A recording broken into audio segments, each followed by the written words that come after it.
Hello दोस्तों, कैसे हैं आप लोग। उम्मीद करता हूं सब लोग कुशल मंगल होंगे, खुशपूर्वक होंगे। जैसा कि मैं हर बार बोलता हूं, जिंदगी के लिए खुशपूर्वक रहना बेहद इंपॉर्टेंट है।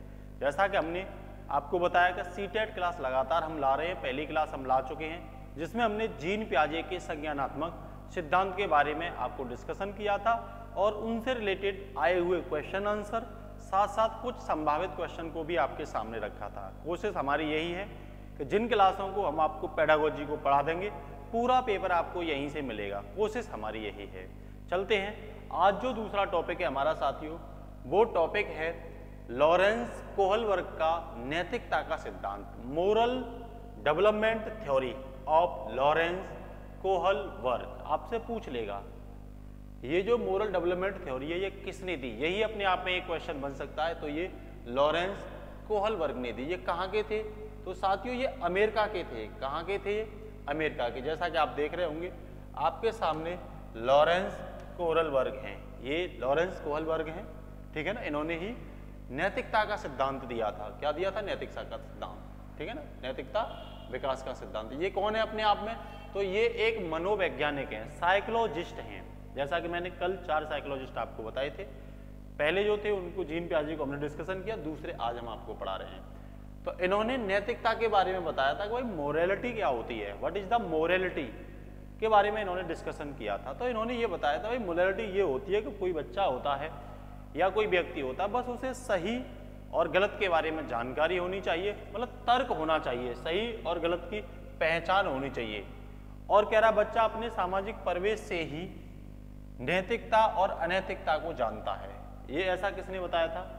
ये कोहलबर्ग ने बताया था कि भाई सही और गलत की पहचान और नैतिकता और अनैतिकता के बारे में जो उसे ग्रहण होता है वो अपने सामाजिक परिवेश से ग्रहण करता है। जो भी उसके आसपास का सामाजिक परिवेश होता है, जैसा कि उसकी संस्कृति में क्या हो रहा है, पहनाव में क्या हो रहा है, बोल भाषा में क्या चल रहा है, व्यवहार में क्या चल रहा है ना, रिश्ते नातों में क्या चल रहा है, वहां से वो नैतिकता और अनैतिकता को क्या करता है साथियों, अपने लिए डेवलप करता है। इसके लिए मैं एक कहानी आपको सुनाता हूँ, हिंज की कहानी। किसकी? हिंज एक व्यक्ति होता है यूरोप का और उसके सामने एक समस्या होती है, उसकी पत्नी बीमार हो जाती है। कई जगह इलाज कराता है, पैसे वाला उतना होता नहीं है, तो एक डॉक्टर मिलता है, वो कहता है कि भाई इसके लिए एक ही दवा है और वो किसी एक व्यक्ति के पास ही मिलेगी, ठीक है, और जिसे अगर आप ला सकते हो तो ले आओ, ये बच जाएगी। और ऐसा कुछ रेडियम टाइप बताया था। क्या बताया था? एक फार्मासिस्ट के पास मिलेगी और वो दवा लगभग क्या है, रेडियम था, और जिसकी खोज केवल एक ही फार्मासिस्ट ने की थी। अब हिंज उसके पास जाता है और उससे कहता है, तो वो भाई उस दवा जितना उसने उस शोध पर खर्च किया उसका 10 गुना उससे मांगता है। हिंज के पास होता नहीं है, हिंज इंतजाम भी करता है लेकिन आधा वाधा इंतजाम कर पाता है, लेकिन फार्मासिस्ट फाइनली उसे मना कर देता है। तो यह दिक्कत आती है। अब हिंज क्या करे? क्या उस दवा को चोरी करे? अगर चोरी करेगा तो उसे क्या हो जाएगा, सजा हो जाएगी, और दवा चोरी नहीं करेगा तो उसकी पत्नी मर जाएगी। तो ये बहुत बड़ा मोरालिटी डिलीमा उसके सामने क्रिएट होता है, नैतिक दुविधा उसके सामने क्रिएट हो जाती है। तो यही ये कहानी आपको क्या बताती है? तो ये कहानी आपको बताती है साथियों कि देखो कि कोहलबर्ग को किस बात पर ध्यान रखना चाहिए। तो इसमें एक टॉपिक आता है नैतिक दुविधा। तो मैंने आपको ये अभी कहानी जो बताई थी वो स्पष्ट करती है नैतिक दुविधा को, वही हमें क्या करना चाहिए क्या नहीं करना चाहिए। मान के चलिए और भी कुछ एग्जाम्पल है।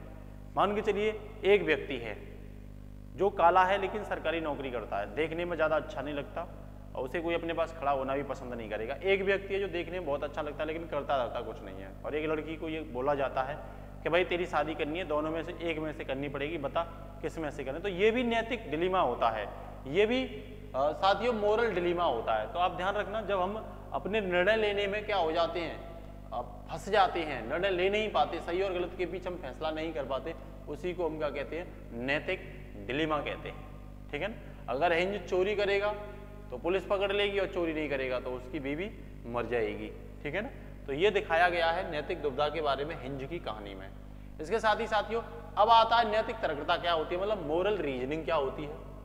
तो मोरल रीजनिंग होती है कि सही और गलत के बारे में डिसीजन लेने में जो प्रक्रिया को शामिल किया जाता है उसी को हम कहते हैं नैतिक तर्कता या मोरल रीजनिंग, मतलब सही और गलत की प्रक्रिया में जो भी प्रक्रिया फॉलो की जाती है, ठीक है ना। तो हिंज ने क्या की, दवा को चुरा लिया, ठीक है ना, इसे मोरल रीजनिंग कहते हैं। इसके साथ ही नेक्स्ट है कोहलबर्ग के सिद्धांत की आलोचना भी की जाती है। किसने आलोचना की? तो कैरोल गिलिगन ने, ये क्वेश्चन पूछ लिया गया अपने आप में, किसने आलोचना की थी? तो कैरोल गिलिगन ने इनकी आलोचना की थी और उन्होंने तर्क दिया था कि भाई कोलबर्ग की इस कहानी में जो महिलाएं हैं उनको कम प्राथमिकता दी गई है, उस एक्सपेरिमेंट में महिला को प्राथमिकता नहीं दी गई। तो उन्होंने तर्क दिया कि पुरुषों की नैतिकता का आधार न्याय है जबकि स्त्रियों की नैतिकता का आधार देखभाल है। तो ये इसको लेकर के उन्होंने क्या दिया कि भाई यहाँ तुमने ये कमी की है, ये कमी गिनाई थी। तो उसमें बोला जबकि मेल और फीमेल की मोरल रीजनिंग में कल्चर के डिफरेंस को इम्पोर्टेंट नहीं दी जानी चाहिए। बिल्कुल सही बात है उनकी, ठीक है ना, ये उनकी क्या है, बिल्कुल सही बात है। इसके साथ ही जब मैं कोलबर्ग की नैतिकता के लेवल की बात करता हूं तो इन्होंने 3 लेवल दी थी। कल हमने आपको बताया था जीन प्याजे का जो संज्ञानात्मक विकास था वो 4 फेज में था और इनका जो कोलबर्ग का नैतिकता है ये 3 लेवल में बताया गया। पहला है इसमें प्राक रूढ़िगत नैतिकता का स्तर, मतलब प्री कन्वेंशनल स्टेज।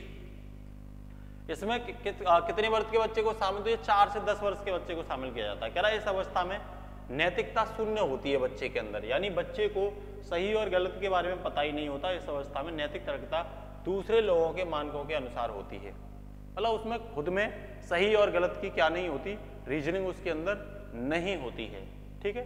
तो वो कह रहा है इस अवस्था को 2 भागों में बांटते हैं, एक तो दंड एवं आज्ञा पालन उन्मुक्ता, मतलब पनिशमेंट या ऑब्लिडेंस। तो कह रहा है इसमें बच्चे की नैतिकता सजा और आज्ञा पालन पर आधारित होती है। जब हिंज ने चोरी की तो बच्चों ने सोचा कि अगर वह चोरी करेगा तो उसे क्या होगी, सजा मिलेगी। क्या मिलेगी? सजा मिलेगी, ठीक है ना।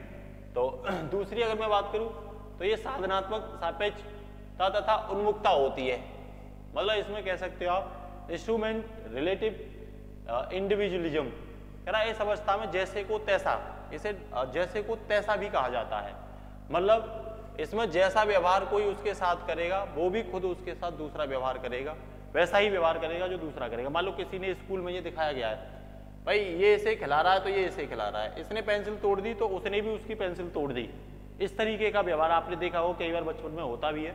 तो उसी को कहते हैं साधनात्मक सापेक्षता उन्मुक्ता, जैसे को तैसा।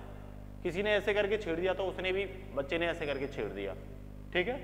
तो ये होती है साधनात्मक सापेक्षता, याद रखना है इस चीज को। अब दूसरी की बात करूं तो ये होती है रूढ़िगत नैतिकता का स्तर, मतलब कन्वेंशनल स्टेज। ये 10 से 13 वर्ष के बीच में होती है। किस अवस्था में? 10 से 13 अवस्था के बीच में देखने को मिलती है। इस अवस्था में बच्चे दूसरे लोगों के मानकों को अपने अंदर समावेशित कर लेता है और उसी के अकॉर्डिंग सही और गलत का निर्णय करता है। मतलब जो मानक रखे जाते हैं समाज में उसी मानक के अनुसार बच्चा क्या करता है, चलता है और उसी के अनुसार अपने को उनमें ढालने का प्रयास करता है, ठीक है। इसका एग्जाम्पल देखो, कह रहा है ये अच्छा लड़का या अच्छे लड़की बनने की उन्मुक्ता, good boy and good girl. मेरा कहने का मतलब ये है कि जब व्यक्ति ये देखता है कि भाई कोई अच्छा काम करता है तो उसे सम्मानित किया जाता है, उसे पुरस्कारित किया जाता है, उसका नाम लिया जाता है, उसे रेस्पेक्ट की जाती है, तो वो खुद भी उस आधार पर अपने में क्या करने की कोशिश करता है, अच्छा काम करने की कोशिश करता है कि उसके भी क्या किया जाए, पुरस्कारित किया जाए। तो ये कह रहा है दूसरों के साथ भला कर अनुमोदन अर्जित किया जाता है, करता है। और गोल्डन रूल का विचार भी इसी अवस्था में आता है। बिल्कुल गोल्डन रूल का विचार भी यही आता है, कुछ अच्छा करने के लिए। दूसरा है कानून व्यवस्था उन्मुक्ता, लॉ एंड ऑर्डर ओरिएंटेशन। मतलब यहाँ इसका मतलब ये है कि इसमें बच्चा कानून तथा सामाजिक व्यवस्था को बनाए रखने की भावना विकसित करता है, क्योंकि उसके पापा का एक्सीडेंट हो गया और रेड लाइट पार करते हुए, मतलब मान के चलो बच्चा और एक बाप जा रहे हैं, पापा का रेड लाइन क्रॉस करने के दौरान एक्सीडेंट हो गया, तो बच्चे ने रेड लाइन क्रॉस नहीं की, उसने यहाँ पे कानून का क्या किया, पालन किया। इसे कानून व्यवस्था की उन्मुक्ता कहते हैं, ठीक है ना। इसके साथ ही दूसरा है, तीसरा है इसमें उत्तर रूढ़िगत नैतिकता, पोस्ट कन्वेंशनल स्टेज। कौन सा? Post conventional stage. ये 13 वर्ष से ऊपर वालों में होता है। ध्यान रखना ये क्वेश्चन पूछे जाते हैं और अभी जब हम इसकी प्रैक्टिस कराएंगे इससे टॉपिक के बाद तो देखो ये क्वेश्चन भी होगा।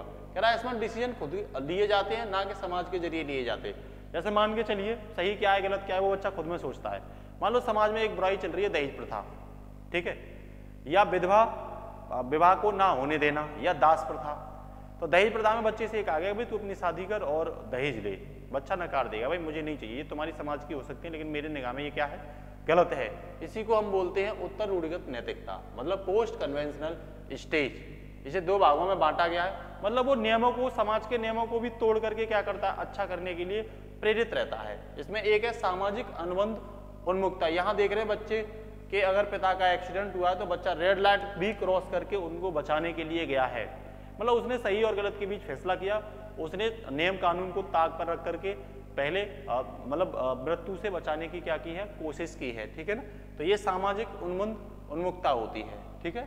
इसके साथ ही दूसरी है सार्वभौमिक नैतिक सिद्धांत उन्मुखता, मतलब यूनिवर्सल एथिकल प्रिंसिपल ओरिएंटेशन। इसमें क्या होता है कि किशोर दूसरों के विचारों से नहीं बल्कि खुद के मानकों के अनुसार व्यवहार करता है। इसमें किशोर दूसरों के फायदा के लिए अपनी जान भी खेल सकता है, मतलब देश के लिए बलिदान दे देना। बहुत सारे हमारे वीर रहे हैं ऐसे जिन्होंने बलिदान दिया, मतलब लोगों की सुरक्षा के लिए खुद प्राण न्यौछावर कर दे। तो ये स्थिति भी होती है। कई बार क्या होता है, बच्चा मतलब कोई कुएं में डूब रहा होता है तो खुद डूब करके बचा लेता है, खुद मर जाता है और दूसरा बच जाता है। तो ऐसी तरह की स्थिति को हम सार्वभौमिक नैतिक सिद्धांत उन्मुखता कहते हैं। ये उच्च कोटि की होती है, ये बलशाली लोगों में और बलिदान करने वाले लोगों में होती है, राष्ट्र के प्रति और अपने समाज के प्रति हित करने वाले लोगों में देखने को मिलती है।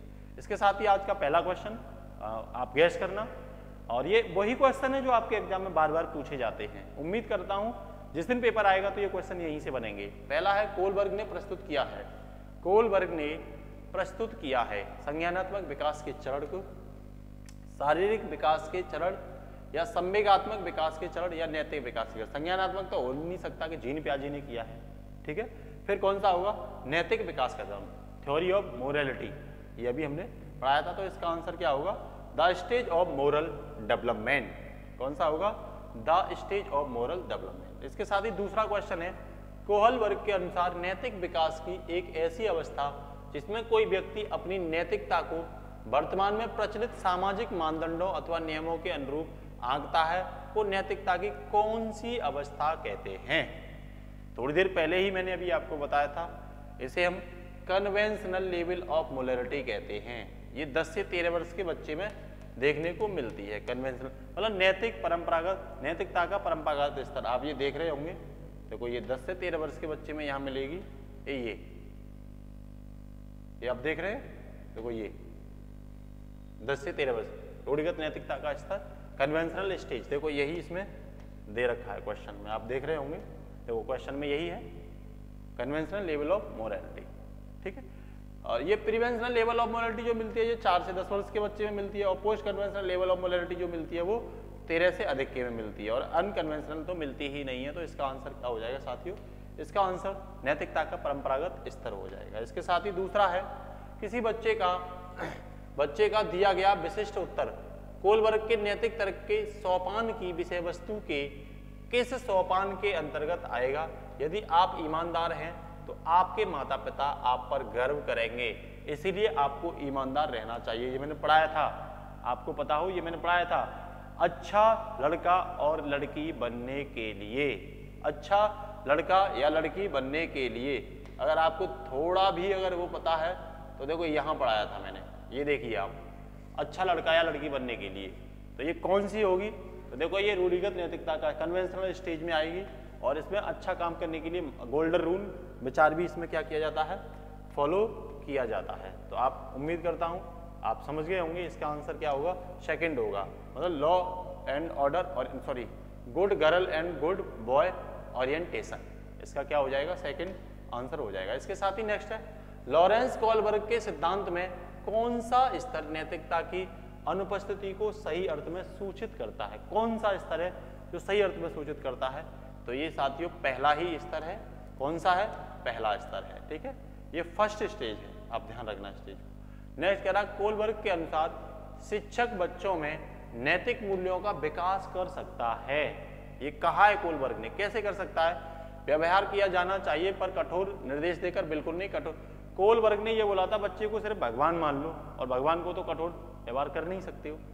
धार्मिक शिक्षा को महत्व देकर, ये भी नहीं, धार्मिक शिक्षा को महत्व देकर नहीं, कह रहा व्यवहार के स्पष्ट नियम बनाकर नहीं, नैतिक मुद्दों पर आधारित चर्चाओं में उसे शामिल करिए। जहां जहां नैतिक मुद्दों से संबंधित चर्चाएं हैं वहां पर बच्चे को शामिल करिए, और बच्चे में नैतिक मूल्यों का विकास भी किया जा सकता है। तो इसका involving them in discussion on moral issue, moral issue पर क्या करें, डिस्कशन करें।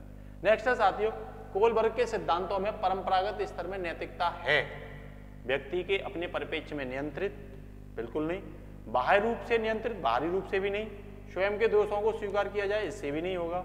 क्या होगा? सामाजिक परंपराओं का अनुमोदन करके, मतलब एक्सेप्टेंस ऑफ सोसाइटी कन्वेंशनल के द्वारा इसे कर सकते हैं। तो इसका आंसर 4 हो जाएगा। नेक्स्ट है, निम्न में से कौन सी लॉरेंस कोलबर्ग के द्वारा प्रस्तावित नैतिक विकास की एक अवस्था है? कह रहा प्रसुप्त अवस्था, बिल्कुल नहीं। सामाजिक अनुबंध विन्यास, ये अवस्था है, मतलब द सोशल कॉन्ट्रैक्ट, और मतलब समाज से कॉन्ट्रैक्ट करके। मूर्त सक्रियात्मक अवस्था नहीं हो सकती। उद्योग बनाम अधीनता अवस्था नहीं हो सकती। इसके साथ ही नेक्स्ट है साथियों, एक बच्चा तर्क प्रस्तुत करता है कि हिंज को दवाई की चोरी नहीं करनी चाहिए। ठीक है, वह दवाई जो उसकी पत्नी जान बचाने के लिए जरूरी है, क्योंकि यदि वह ऐसा करता है तो उसे पकड़ा जाएगा और जेल जाएगा। कोलबर्ग के अनुसार बच्चा नैतिक समझ की किस अवस्था में है? मतलब वो सही और गलत का क्या कर रहा है? पहचान रहा है। कह रहा सार्वभौमिक नैतिक विकास का सिद्धांत, बिल्कुल नहीं। यांत्रिकीय उद्देश्य तो मैंने पढ़ाया ही नहीं है आपको। सामाजिक क्रिया नियंत्रक, ये भी मैंने आपको नहीं पढ़ाया था। फिर मैंने क्या पढ़ाया आपको? मैंने पढ़ाया दंड एवं आज्ञा पालन अभिविन्यास, मतलब the punishment and obedience orientation, ये मैंने पढ़ाया। तो इसका आंसर क्या हो जाएगा? 4th हो जाएगा। इसके साथ ही नेक्स्ट है साथियों, लॉरेंस कोलबर्ग के द्वारा प्रस्तावित निम्नलिखित चरणों में से प्राथमिक विद्यालयों के बच्चे किन चरणों का अनुसरण करते हैं? प्राइमरी वाले। Children in primary schools following which the following stage as proposed by Lawrence Kohlberg. तो इसमें पहला आंसर कह रहा है आज्ञा पालन और दंड उन्मुखीकरण के कारण, बिल्कुल इसे फॉलो किया जा सकता है। व्यक्तिकता और विनिमय के कारण, ये भी सही है। अच्छे अंत्य व्यक्तित्व संबंध के कारण, इससे कोई फर्क नहीं पड़ेगा। प्राथमिक विद्यालयों के बच्चे क्या अनुसरण करते हैं तो इससे नहीं पड़ेगा। सामाजिक अनुबंध कॉन्ट्रैक्ट या व्यक्तिगत से, इससे भी नहीं पड़ेगा। तो इसका आंसर ए और बी हो जाएगा। इसके साथ ही नेक्स्ट है साथियों, कोलबर्ग के सिद्धांत की एक प्रमुख आलोचना क्या है? आलोचना हमने बताई थी कि भाई ये महिलाओं और पुरुष के बीच क्या करता है? भेदभाव। मतलब तो इसमें क्या हो जाएगा? कोलबर्ग बिना किसी अनुभूति के आधार में सिद्धांत प्रस्तुत करता है, ये तो है, ये तो सही बात है उसकी। कोलबर्ग ने नैतिक विकास की स्पष्ट अवस्था का उल्लेख नहीं किया है ना, ये भी गलत है। उसने तो किया है। कोलबर्ग ने प्रस्ताव दिया है कि नैतिक तार्किकता विकासात्मक है, ये भी उसका सही है। लेकिन इसमें कौन सा आलोचना है? आलोचना पूछ रहा है। तो कोलबर्ग ने पुरुष एवं महिलाओं की नैतिक तार्किकता में सांस्कृतिक विविधताओं को महत्व नहीं दिया। मैंने कहा था कल्चर वाला पढ़ाया था आपको। तो ये इसका आंसर क्या हो जाएगा? 4th हो जाएगा इसका आंसर। इसके साथ ही नेक्स्ट है, कोलबर्ग के सिद्धांत के योगदान के रूप में निम्नलिखित में से किसे माना जा सकता है? मतलब कोलबर्ग के सिद्धांत के योगदान के रूप में किसे योगदान के रूप में माना सकता है? उनका विश्वास है कि बच्चे नैतिक दार्शनिक होते हैं, ऐसा नहीं बोला उन्होंने। उनके सिद्धांत ने संज्ञानात्मक परिपक्वता और नैतिक परिपक्वता के बीच एक सहयोग का समर्थन किया है, ये बिल्कुल ठीक है। इस सिद्धांत में विस्तृत परीक्षण प्रक्रिया है, ये भी नहीं हो सकता। और यह नैतिक तर्क और कार्रवाई के बीच एक संबंध, तर्क कार्रवाई के बीच तो कोई तर्क है ही नहीं है, सवाल ही नहीं है। तो इसका आंसर क्या हो जाएगा? 2nd हो जाएगा साथियों। इसका आंसर हो जाएगा the theory has supported and association between the cognitive maturity and moral maturity. Next, निम्न में से कौन सा कोलबर्ग के नैतिक विकास के चरण का लक्षण है? सही संस्कृति से संबंध चरणों की सार्वभौमिक श्रृंखला, यूनिवर्स पर उसने बात की है। विभिन्न चरण एवं गैर पदानुमुख रूप में आगे की ओर बढ़ना, चरणों का परिवर्तनशील अनुक्रम, विभिन्न चरण अलग अलग प्रत्युत्तर करना। तो ये ऊपर के 3 और नीचे के 3 नहीं है। इसमें आंसर कौन सा हो जाएगा? पहला हो जाएगा, universal sequence of stage across all culture. इसके साथ ही नेक्स्ट है, पूजा विद्यालय में अपना लंच बॉक्स भूल गई, यह कहते हुए कि फरीन ने उसका लंच साझा करने के लिए कहा। तो मैं आज अपना लंच मेरे साथ साझा करना चाहिए, क्योंकि कल मैंने तुम्हारे साथ अपना लंच साझा किया था। लॉरेंस कोलबर्ग के नैतिक विकास के सिद्धांत के अनुरूप पूजा का कथन विन्यास किस अवस्था को दर्शाता है? तो आदान प्रदान, एक्सचेंज ही तो कर रहे हैं, ठीक है। तो कानून और पक्षपरागत तो हो नहीं सकता, आज्ञा का पालन पूर्व परागत नहीं हो सकता, अच्छा होना नहीं हो सकता, ये आदान प्रदान होगा, एक्सचेंज कर रहे हैं। तो क्या हो जाएगा? कन्वेंशनल में एक्सचेंज हो जाएगा। इसके साथ ही नेक्स्ट है, कर्नेल सिंह कानूनी कार्रवाई तथा खर्चे के बावजूद आयकर नहीं देते। वे सोचते हैं कि वे एक भ्रष्ट सरकार को समर्थन नहीं दे सकते जो अनावश्यक बांधों के नियम पर लाखों रुपए खर्च करती है। वे संभवतः कोल वर्ग के नैतिक विकास की अवस्था में है। किस अवस्था में है? तो परंपरागत में तो हो ही नहीं सकती, पूर्व परंपरागत में नहीं हो सकती, फिर परापरंपरागत में भी नहीं हो सकती, जो पैरा वो भी नहीं हो सकती, तो कौन सी में है? Post conventional. पोस्ट कन्वेंशनल में है कि भाई उनको नैतिकता तो यही कहती है ना कि उनको देना चाहिए, ठीक है ना। जब मैं आपको पोस्ट उसकी बात करता हूं तो देखो ये आप देख रहे होंगे, यहां मैंने आपको पढ़ाया भी है पोस्ट में।